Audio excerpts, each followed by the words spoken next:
నిజామాబాద్ జిల్లా ఆర్మూర్లో తెలంగాణ ప్రభుత్వ ఆధ్వర్యంలో ఎక్సైజ్ శాఖ పోలీస్ స్టేషన్ నూతన భవనాన్ని రాష్ట్ర ఎక్సైజ్ శాఖ మంత్రి జూపల్లి కృష్ణారావు ప్రారంభించారు.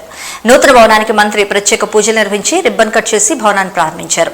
అనంతరం మంత్రి జూపల్లి ఎక్సైజ్ శాఖ జిల్లా అధికారులతో మాట్లాడుతూ జిల్లాలో మొత్తం పదార్థాల రవాణా ఏ విధంగా కొనసాగుతుంది, దాన్ని అరికట్టడానికి ఎటువంటి చర్యలు తీసుకుంటున్నారని జిల్లా స్థాయి అధికారులను అడిగి తెలుసుకున్నారు.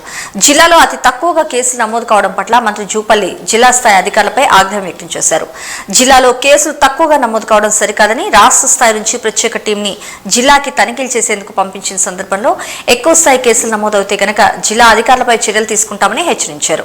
ఈ సందర్భంగా ఆర్మూర్ ఎమ్మెల్యే పైడి రాకేష్ రెడ్డి జిల్లాలోని కల్తీ కల్లు బాధితుల సంఖ్య విపరీతంగా పెరిగిపోతుందని, కల్తీ కల్లుకు బానిసలైన యువత విదేశాలకు వెళ్లి మృతి చెందడం గానీ జైలు పాలు కావడం గానీ జరుగుతుందని, ఇలాంటి కల్తీ కల్లును పూర్తిగా నివారించాలని మంత్రి జూపల్లి దృష్టికి తీసుకెళ్లగా మంత్రి జూపల్లి ఇందుకు సానుకూలంగా స్పందించి త్వరలోనే చర్యలు తీసుకుంటామంటూ హామీ ఇచ్చారు.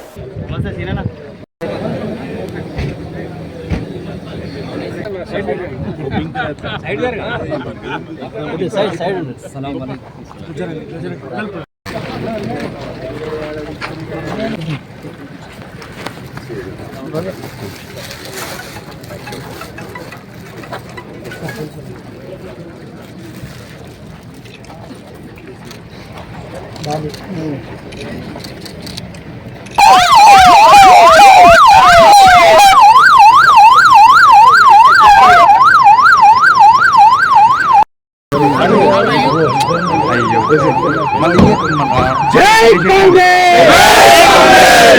కాంగ్రెస్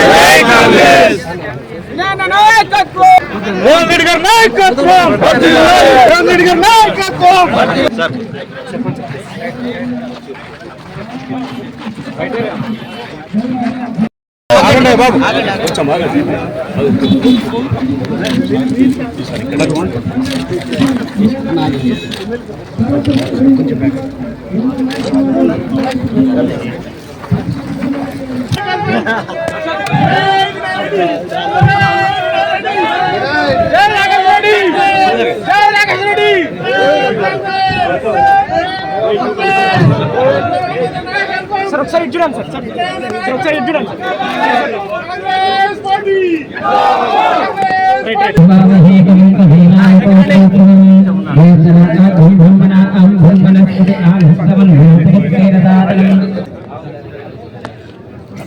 తలకాయ పెట్టండి.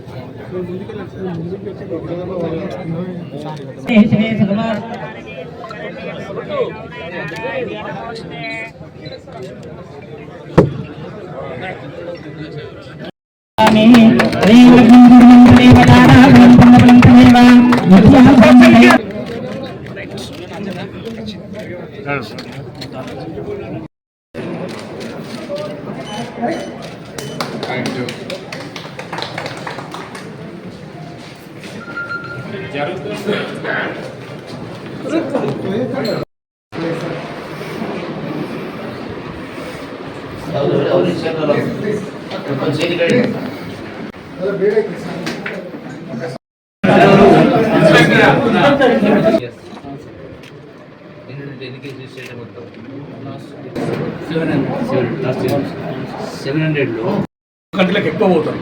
ఈ కళ్ళు అలవాటు వల్ల మీకు కావాలంటే ఇప్పుడు పోయేటప్పుడు వీడియో ఇస్తాను. గల్ఫ్లో అసోసియేషన్ వాళ్ళు ఏం పెడతారంటే గల్ఫ్ రావాలనుకుంటే 3 నెలల ముందు ఈ కళ్ళు మానేసి రండి. దీనివల్ల ప్రాణాలు పోతున్నాయి, ఆ కుటుంబాలు ఫ్యామిలీ విధవలు అవుతున్నారు. మాకు ఒక ప్రత్యేకమైన బాధ ఉందన్న. దీనికి మీరు స్పెషల్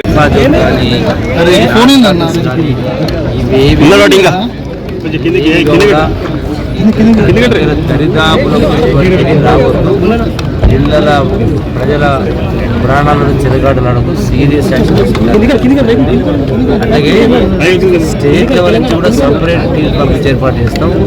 ఎక్కడ కూడా ఈ యొక్క అక్రమాలు ఉపాధులతో ఉన్నటువంటి ఎక్సైజ్ స్టాఫ్ చర్య తీసుకుంటుంది. వాళ్ళ ల్యాబ్స్ వల్లనే ఆ సూపర్వైజర్ ల్యాబ్స్ వల్లనే అనసలు